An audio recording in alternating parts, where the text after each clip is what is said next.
नमस्ते बच्चों। आज हम कक्षा चौथी की पाठ्य पुस्तक पर्यावरण से अध्याय 14 मैंने नक्शा बनाया पढ़ेंगे। बच्चों, आपने इसके पहले अध्याय की वीडियो नहीं देखा है तो आप डिस्क्रिप्शन में जाकर के आप लिंक के माध्यम से अन्य अध्याय की वीडियो देख सकते हैं। तो चलिए शुरुआत करते हैं। मैंने नक्शा बनाया।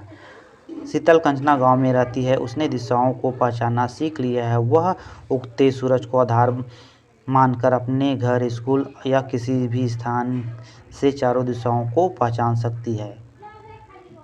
एक दिन उसने अपने स्कूल के आसपास के स्थानों को उनकी दिशाओं के अनुसार कागज पर बनाया। शीतल कंचना गांव में रहती है। उसने दिशाओं का पहचान करना सीख लिया है। उन्होंने किस प्रकार से बनाया, देखो यहाँ पर ऊपर में लिखा है दक्षिण लिखा है, नीचे उत्तर लिखा है और दाएं हाथ की तरफ पश्चिम लिखा है और बाएं हाथ की तरफ पूर्व लिखा है। तो उन्होंने अपने जैसा देखता है उसको अपने हिसाब से बनाया है। तो देखो, शीतल ने बनाया नक्शा। शीतल का भाई 8वीं कक्षा में पढ़ता है।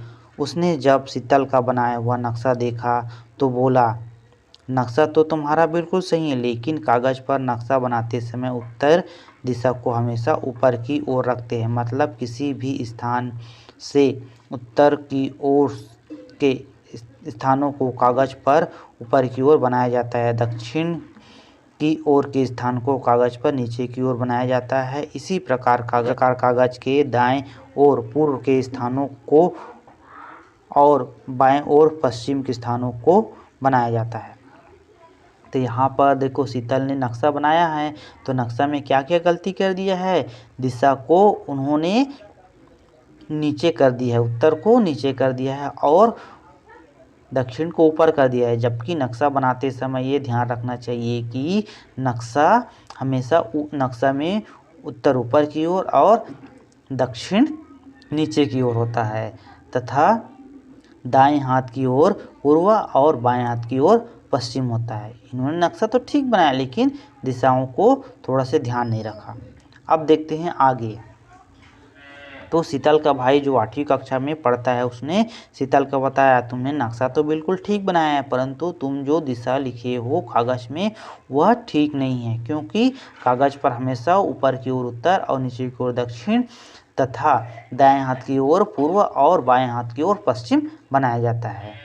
फिर शीतल के भाई ने नक्शा बनाया। देखो, शीतल के भाई ने किस प्रकार से नक्शा बनाया। देखो, यहाँ पर ऊपर में दिशा को दर्शा दी है। ऊपर की ओर उत्तर तथा दक्षिण नीचे की ओर दिया है और आपके दाएं हाथ की ओर पूर्व और बाएं हाथ की ओर पश्चिम दिखाया गया है।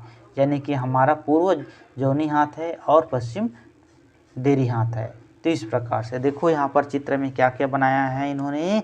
एक पहाड़ बनाया है, मेरा घर बनाया है, स्कूल बनाया है, बगीचा बनाया है और हॉस्पिटल बनाया है।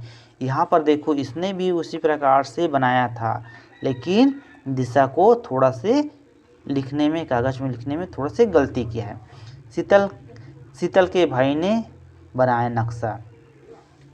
तो देखो, हमारे स्कूल के आसपास के स्थानों का नक्शा इस प्रकार से बनाओ। शीतल के नक्शे और उसके भाई के नक्शे में क्या फ़र्क है, दोनों चित्रों को देखकर समझो।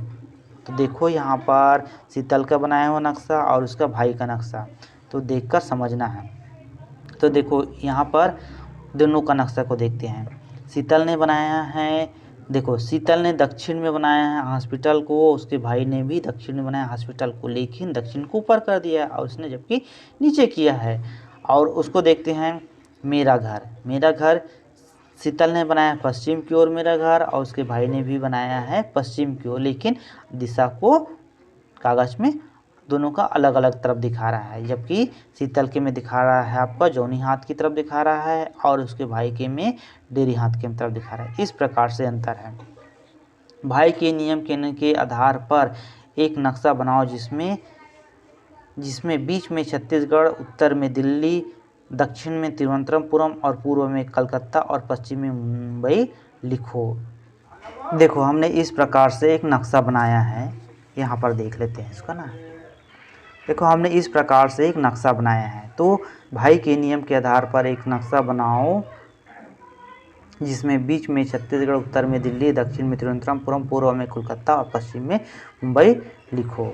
तो देखो हमने एक नक्शा बनाया जिसमें ऊपर उत्तर की ओर, नीचे दक्षिण की ओर और पूर्व दाएं हाथ की ओर तथा बाएं हाथ की ओर पश्चिम बनाया है। तो देखो बीच में अपना ये क्या हुआ, छत्तीसगढ़ है, ये छत्तीसगढ़ है और ऊपर की ओर दिल्ली और नीचे की ओर तिरुवनंतपुरम तथा पूर्व की ओर कलकत्ता है और पश्चिम की ओर मुंबई है। तो इस प्रकार से यह भारत का मैप है जिसमें हम बता सकते हैं कि कहाँ पर कौन सा शहर है।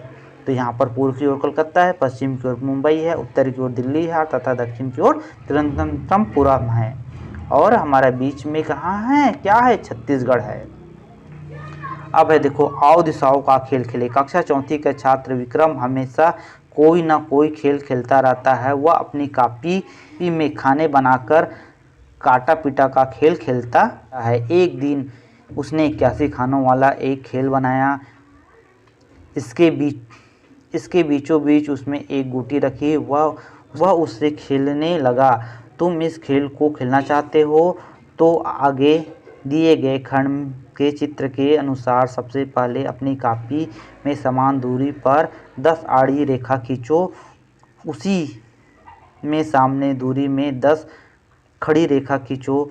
इस प्रकार 81 खानों वाला वर्गाकार आकृति बन जाएगी। देखो किस प्रकार से बन जाएगी बोल रहा है, तो इस प्रकार से एक हमको चित्रण बन जाएगा।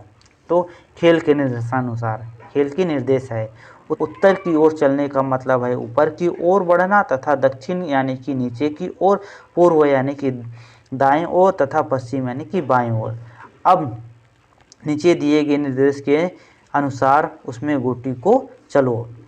तो क्या करना है आपको, यहाँ पर एक खेल खेलने का तरीका बताया गया है जिसमें आपको ऊपर की ओर उत्तर चलना है, नीचे की ओर दक्षिण और दाएं हाथ की ओर पूर्व तथा बाएं हाथ की ओर पश्चिम चलना है। तो इसके अनुसार से आप एक खेल खेल सकते हो।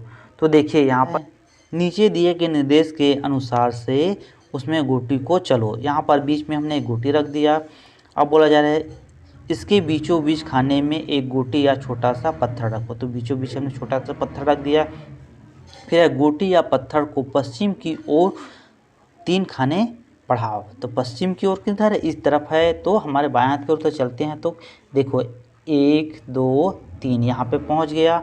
अब बोला जा रहा है अब गोटी को उत्तर की ओर 4 खाने बढ़ाओ। तो 4 खाने बढ़ाते हैं तो क्या हो जाएगा, 1 खाना, 2 खाना, 3 खाना, 4 खाना, ये हम बढ़ गए। अब बोला जा रहा है अब पूर्व की ओर 6 खाने गोटी को बढ़ाओ। तो पूर्व की ओर बढ़ाना है तो ये हो जाए 1 खाना, 2 खाना, 3 खाना, 4 खाना, 5 खाना, ये 6 खाना। तो ये हमारा यहाँ पर ये 6 खाना आ गया। अब बोल रहा है अब दक्षिण की ओर 7 खाने गोटी को बढ़ाओ। तो दक्षिण की ओर जाएगा इसके 7 खाने, 1 2 3 4 5 6 7 खाना। तो यहाँ पर आ गया इस प्रकार से 7 खाना। अब गोटी को पश्चिम की ओर 3 खाने बढ़ाओ। तो पश्चिम की ओर 3 खाना, 1 खाना, 2 खाना, 3 खाना। देखो यहाँ पर 3 खाना हो गया। अब गोटी को उत्तर की ओर 2 खाने बढ़ाओ। तो 1 खाना, 2 खाना, 2 खाना। तो देखो यहाँ पर पहुँच गया। इसी तरह अपने साथियों के साथ दिशा बदलकर गोटी बढ़ाने के निर्देश दो। आप एक और तरीका, 2 डाइस या पासे लो। एक डाइस पर उत्तर, दक्षिण, पूर्व, पश्चिम, उत्तर और पूर्व लिखो। एक डाइस पर उत्तर, दक्षिण, पूर्व, पश्चिम और उत्तर पूर्व लिखो। दूसरी डाइस पर 1 2 3 4 5 6 लिखो। अब दोनों डाइस को एक साथ फेंको। पहली डाइस को फेंकने पर दिशा आएगी तथा दूसरी डाइस को फेंकने पर नंबर आएगी। डाइस की दिशा के अनुसार और नंबर के अनुसार उतने खाने आगे बढ़ो। मान लो कि पहली डाइस पर उत्तर आया और दूसरी डाइस पर 3 आया, तो उत्तर की ओर 3 खाने चलनी हैं। इस तरह से खेल को खेलते जाओ। तो आप एक तरीका और कर सकते हो कि एक पासे का जो गोटी आता है उसको ले लो, जिसमें आप पूर्व, पश्चिम, उत्तर, दक्षिण लिख लो और एक वाले में 1 2 3 4 5 6 लिख लो और दोनों को फेंकोगे तो जो एक पहले में आएगा दिशा और दूसरे में संख्या आएगा। उसके अनुसार से जो दिशा आता है उसी के अनुसार से आपको चलना है। इस प्रकार से हमने यह अध्याय को पढ़ा। फिर है हमने क्या सीखा। कागज़ पर उत्तर दिशा कहाँ दर्शाते हैं, तो कागज़ पर उत्तर दिशा हमेशा ऊपर की ओर दर्शाते हैं। तुम्हारे घर से विद्यालय किस दिशा में है, तो आप अपने घर से विद्यालय को दिशा को देखकर बता सकते हो। लिखित प्रश्न तुम्हारे घर से स्कूल के रास्ते में आने वाले 3 स्थानों के नाम लिखो तथा संकेत द्वारा नज़ीर नक्शा बनाओ। तो आप अपने घर से स्कूल के बीच आने वाले जो भी चीज़ आते हैं उसके कोई 3 नाम लिखो। जैसे कि तुम्हारे घर से निकलते हो तो एक मंदिर पड़ जाएगा, पेड़ पड़ जाएगा, हो सकता है बोरिंग पड़ जाए, तो आप नक्शे में उनका थोड़ा सा चित्र बना करके बता सकते हो। दिशाओं के नाम लिखो, तो दिशाओं में कौन कौन से हैं, उत्तर, दक्षिण, पूर्व, पश्चिम, इस प्रकार 4 दिशा हैं। सूरज की दिशा में डूबता है, तो सूरज किस दिशा में डूबता है, सूरज हमेशा पश्चिम में डूबता है। दिशा मालूम करने के लिए सूरज के अलावा हम दिक्सूचक यंत्र का प्रयोग कर सकते हैं। इस प्रकार से यह अध्याय हमारा समाप्त हुआ। वीडियो अच्छा लगा तो चैनल को सब्सक्राइब करिए, लाइक करिए एवं शेयर करिए। धन्यवाद।